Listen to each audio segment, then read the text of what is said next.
GST reform নিয়ে অনেকের অনেক ধারণা, কেউ বলছে ধোঁকা, কেউ বলছে মক্কা। তো আমরা রাজনৈতিক টপিকে যাব না, এগুলাতে ইন্টারেস্ট না রাখাই ভালো। ইনভেস্টমেন্টের ক্ষেত্রে যদি দেখি, অনেক কিছু আছে এই জিএসটির মাঝে। তবে আমি যেটা নাকি দেখেছি, আমার জন্য ইম্পর্টেন্ট, ইবি কারগুলোতে অনলি 5% ট্যাক্স দিতে হবে যদি কেউ ইবি কার কিনতে চায়, ইবি রিলেটেড বাহন নিতে চায়।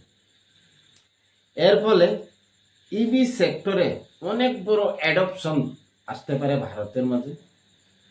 আর ইবি সেক্টরে থাকা কোম্পানিগুলার গ্রোথ এর রাস্তা খুলতে পারে ভবিষ্যতে।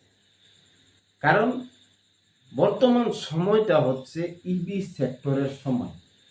গ্লোবাল কান্ট্রিগুলাতে যদি দেখি, ইবি কার, ইবি যানবাহনের অনেক স্পিডে কিন্তু অ্যাডপশন হচ্ছে। ভারত সেক্ষেত্রে অনেক পিছিয়ে আছে। আর গভর্নমেন্টের এই ডিসিশনটা অনেক ভালো ডিসিশন। তো যদি আপনি ইনভেস্টর হয়ে থাকেন, এই ইবি সেক্টরে ভালো ভালো কোম্পানিগুলোতে ফোকাস করতে পারেন। বর্তমানে একদম ফার্স্ট স্টেজে আছে এই কোম্পানিগুলো। তো ভবিষ্যতে অনেক ভালো গ্রোথ আসতে পারে এই সেক্টরে।